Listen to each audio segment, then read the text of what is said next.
Magandang umaga po sa ating lahat. Andito naman po si Professor Tonton Contreras sa isa na namang edisyon ng Usapang Politika dito sa Facebook.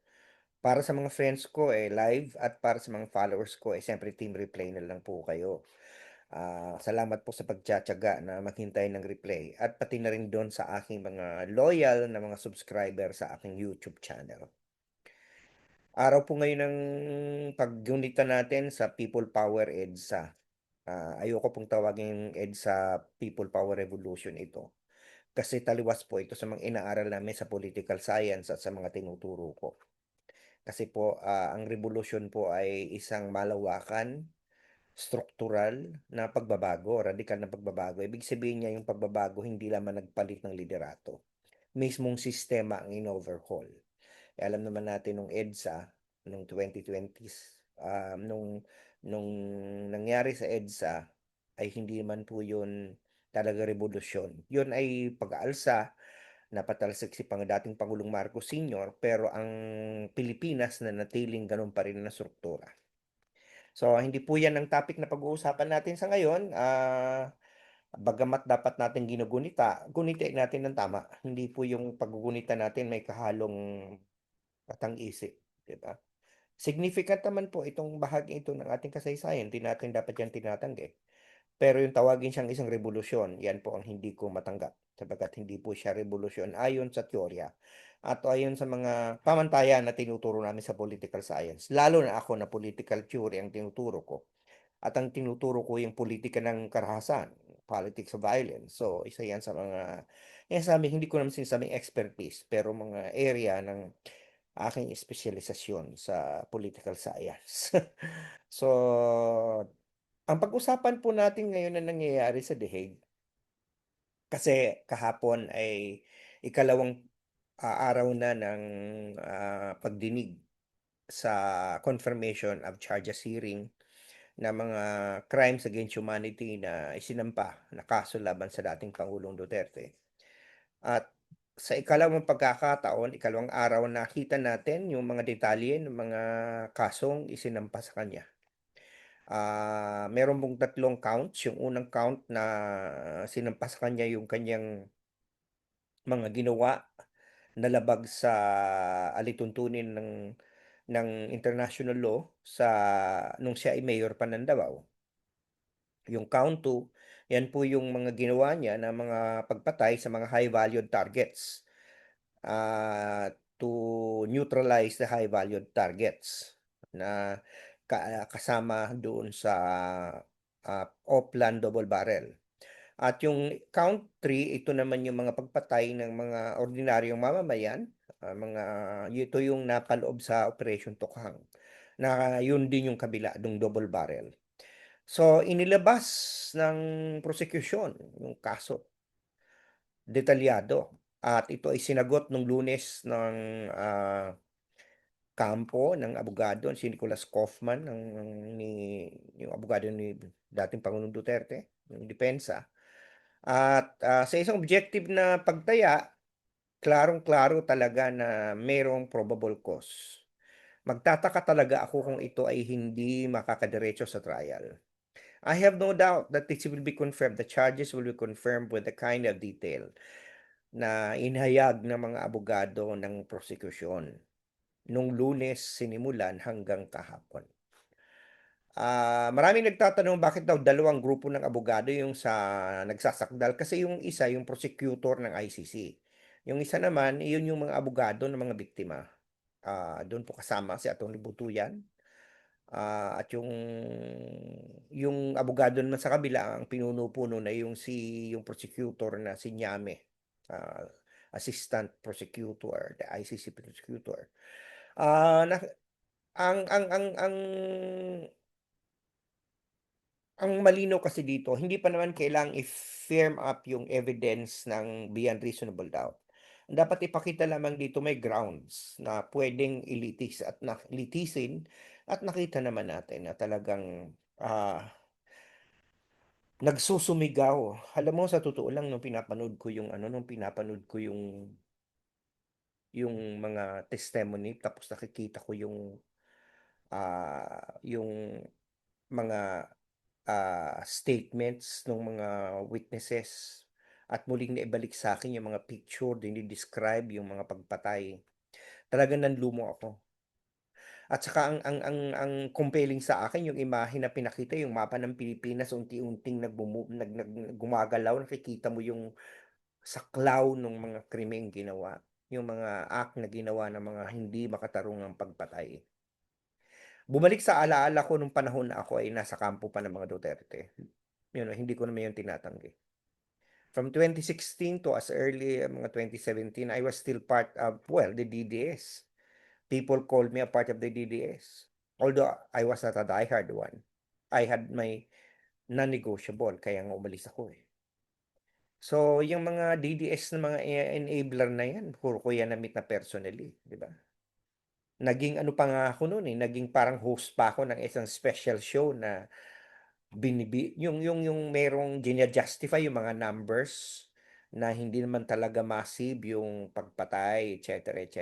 Nung una, parang nung palang simula, I was already uncomfortable. Sabi ko, hindi tama to. Parang meron ng bikig sa lalamunan ko eh.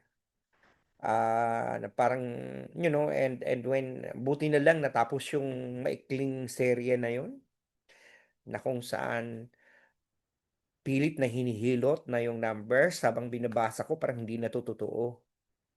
And of course, lumabas na rin yung mismong yung mga ginagawa ni Duterte noon eh, parang yung kanyang bastos. At saka yung makita mo na talaga nung una parang ano pa ako doon sa pinapatay niya lang mga drug addict eh. Pinapatay niya lang mga kriminal eh.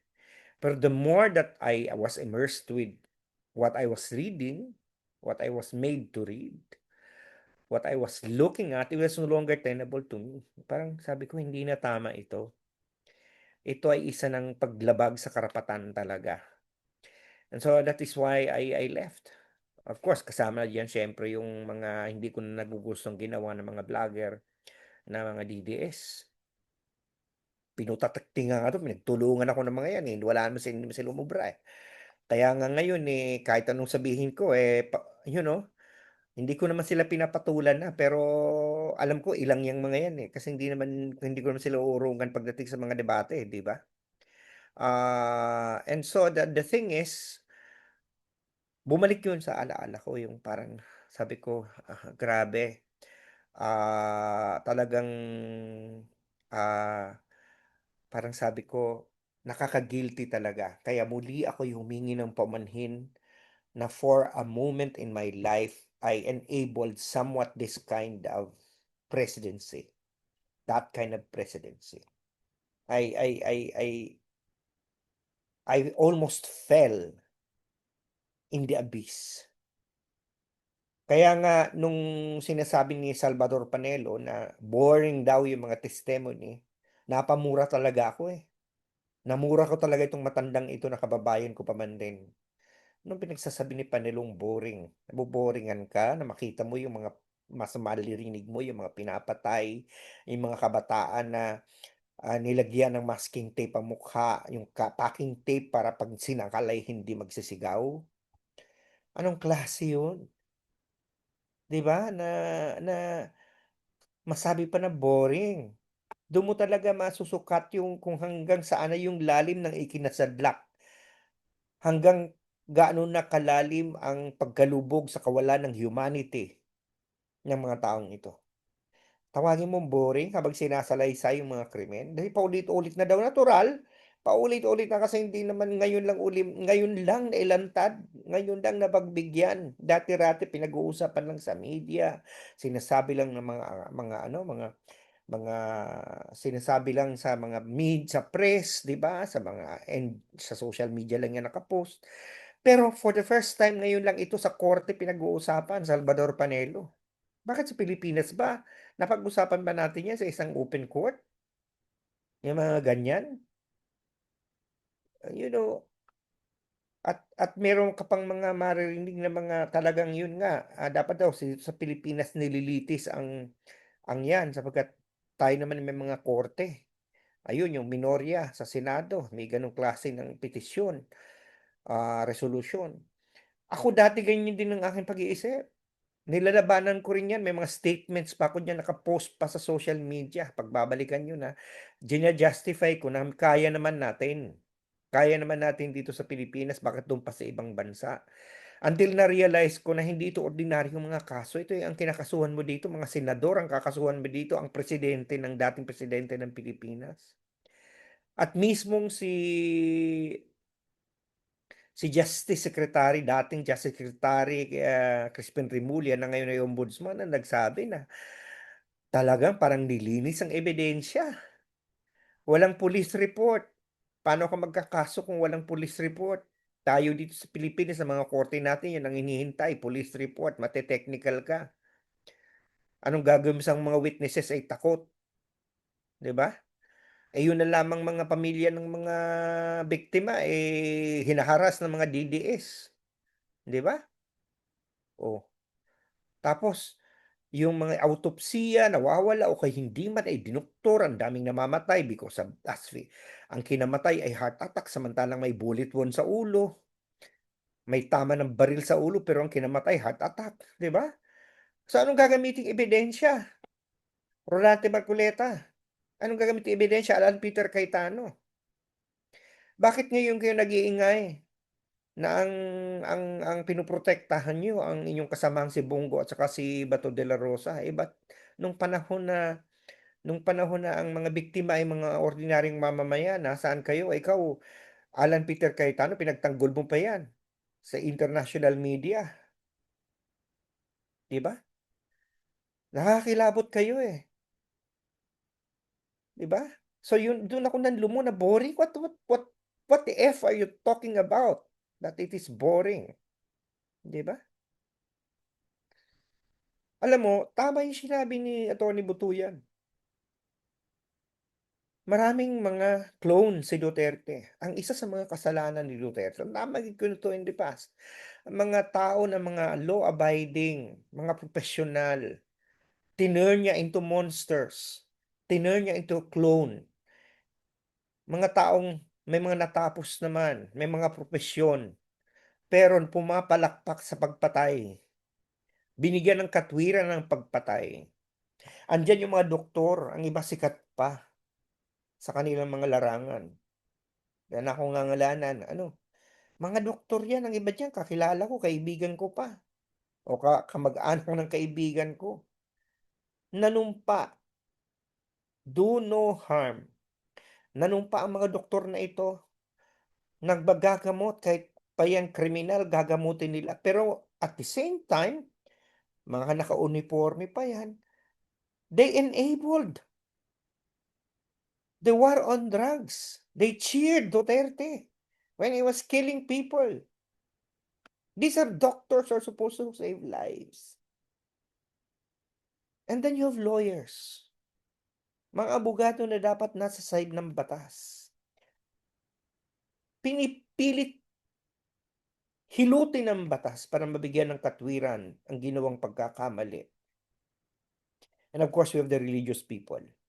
Maniwala kami mga taong reliyoso, hindi mga pare, reliyoso. Nagsisimba, nagdadasal, pero mga maka-Duterte. Nagpapadasal, nagpapakain para magdasal, 'di ba? Pero grabe, you know, grabe kung anituhin at sambahin si Duterte at pinapalakpakan pa kapag nagbabantang patayin ang mga kriminal. At nakalulungkot na mayroong isang grupo na binoboto pa en masse yang mga 'yan, 'di ba? Hindi ko nangangalanan, 'di ba? And of course, there are those who are like me who are teachers. Mga propesor ito, maniwala kayo akala niyo ako lang yung DDS sa UP noon? Ako hindi na ako DDS ngayon. Sabihin na natin, ako hindi naman kailan naging diehard, eh. Pero sige na, sabihin niyo na lang natin naging DDS ako for a while, pero ngayon hindi na. Ako'y nagbago na, 'di ba? Sabi ng iba naging Marcos loyalist daw ako. Naku po, puwede ba? Ako yung mga diehard at mga loyalist na word na 'yan, ako'y nakikinikilabutan diyan. Kasi 'pag diehard ka o loyalist ka, ibig sabihin hindi mo na ginagamit utak mo. Diehard ka na nga, eh. 'Pag loyalist ka naman kahit mali na yung ginagawa, loyalist ka pa din. Dapat ginagamit natin ang utak, 'di ba? Akala niyo ako lang yung naging DDS sa UP, eh, Diyos ko kahit ngayon may mga propesor sa UP na Duterte, 'di ba? Sa UP Davao na lang, sa UP Mindanao, eh, dami dun, 'di ba?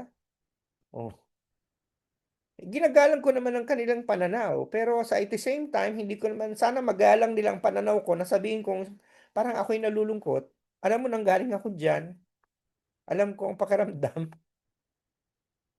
alam ko ang pakiramdam na pinag-uusapan ka, 'di ba?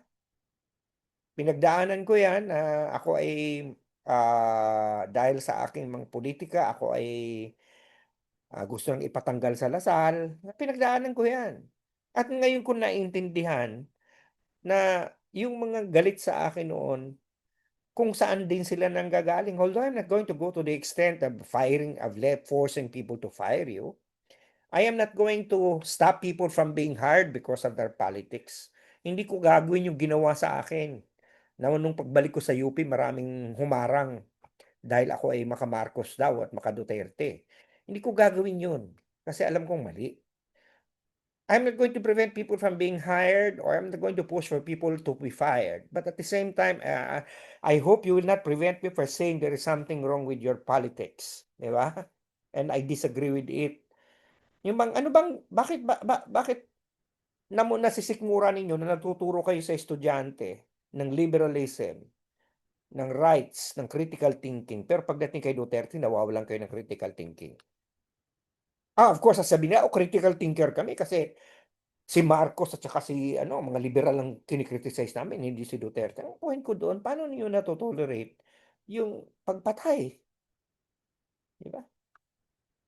So anyway, nakalulungkot yung mga gano'n. Ito yung mga clones. Ito yung mga clones at ito yung naandiyan.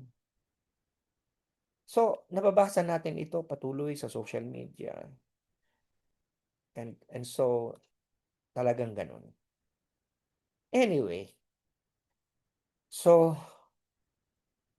paano ba tayo forward dito? Sana buksan natin ang ating mga kaisipan, buksan natin ang mata natin. Huwag tayong maging clone ni Duterte. Gamitin natin ang ating utak.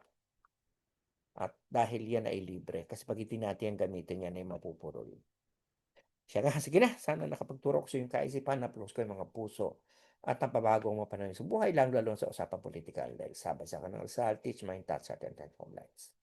At sana nakapagsilbi ako sa bayan dahil sabi sa akin ng UP, serve the people. Meron na sa akin naghahay, yung aking apo.